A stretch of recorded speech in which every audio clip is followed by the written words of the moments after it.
नमस्कार, प्रभाव साक्षी news network पर आप सभी का स्वागत है। इस वक्त मेरे साथ डॉक्टर राजेश मिश्रा जी हैं। प्रधानमंत्री नरेंद्र मोदी के संसदीय क्षेत्र वाराणसी से हैं, पूर्व सांसद हैं, आज बीजेपी ज्वाइन की है। सर, बीजेपी आप में शामिल हुए, क्या प्रमुख कारण रहा कांग्रेस छोड़कर यहाँ आने का?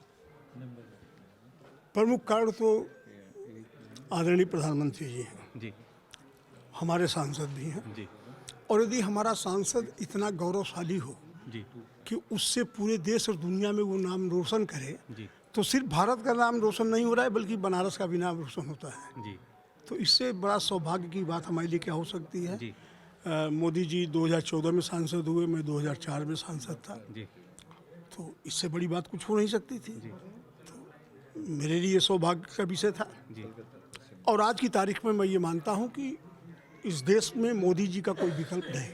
जी कोई जबरदस्ती अपने को विकल्प मान ले वो अलग बात है, जी वो उसकी बात है। जी लेकिन ये सत्य है कि आज मोदी जी का कोई विकल्प देश में नहीं है। जी मोदी जी इस देश की आज आवश्यकता है जी और इसलिए मैंने ये निर्णय लिया है। जी। और आप चूँकि काशी से ही हैं और प्रधानमंत्री जी ने वादा किया था कि काशी को क्योटो बनाएंगे, और विपक्ष सवाल पूछता है कि 10 साल में आपने क्योटो बनाया नहीं। आपको क्या लगता है कि काशी के साथ जो विकास के वादे हुए थे वो पूरे हुए? 100% पूरे हुए हैं, कुछ उससे आगे भी बढ़ के हो रहे हैं। जी वहाँ रोज कोई न कोई काम तो हो रहा है। जी बनारस में जो काम हुआ था पहले, जी बीएचयू के अंदर आईआईटी बनी, जी मैंने उसको बनवाया था। जी बीएचयू का एयरपोर्ट, इंटरनेशनल एयरपोर्ट हुआ था, मैंने कराया था। जी बीएचयू में हॉस्पिटल में ट्रॉमा सेंटर बना, मैंने करवाया है। जी फ्लाईओवर की शुरुआत मैंने कराई है। जी उसके बाद जितने काम होते जा रहे हैं सब मोदी जी ने किया, उसके पहले किसने था? जी तो कोई क्या बात करेगा? जी। तो आपको लगता है कि जो डबल इंजन की सरकार है उसका फ़ायदा काशी को खास तौर पर मिल रहा है?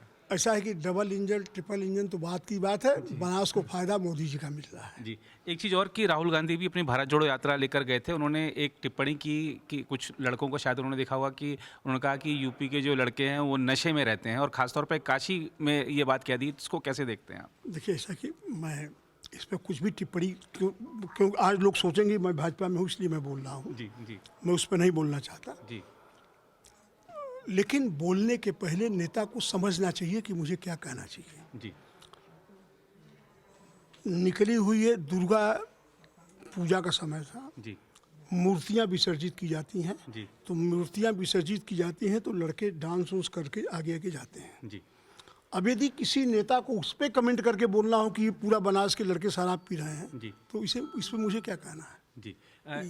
जी। एक विषय और, चूँकि काशी से ही है तो काशी सेंटर की प्रश्न है। ज्ञानव्यापी का मुद्दा जो है वो काफ़ी बढ़ चढ़ कर इस समय गरमा रहा है। आप कैसे देखते हैं कि क्या अब जैसे वहाँ पे पूजा की अनुमति मिल गई है, मुलायम सिंह जी ने वहाँ पे पूजा बंद करा दी थी, तो कैसे देखते हैं इस विषय को? देखिए, योगी जी ने कहा है कि आगे से बढ़कर एक प्रस्ताव आना चाहिए कि ये हिंदुओं को सौंप दिया जाए। अब वो तो दूसरे पक्ष को प्रस्ताव देना है, जी हमें तो देना नहीं है। जी हम तो यही कहेंगे जो कोर्ट का है वो उसे मान लेना चाहिए, जी और बाकी सरकार का काम है, जो सरकार उस काम को करे। जी उसमें हम तो कोई न पार्टी हैं, जी न कोई एक पक्ष है न दूसरा पक्ष है। जी। तो अभी पूजा शुरू हो चुकी है, उसको आप कैसे देखते हैं ये? अरे ठीक है, पूजा हो रही तो उसमें कौन सा गलत है यार? जी, जी, और अच्छी बात है। अगर आप भी लेना चाहते हैं देश दुनिया की तमाम जानकारी तो आज ही सब्सक्राइब करें हमारे चैनल को। साथ ही नीचे दिए बेल आइकन को जरूर दबाएं ताकि हर अपडेट आप तक पहुंच सके।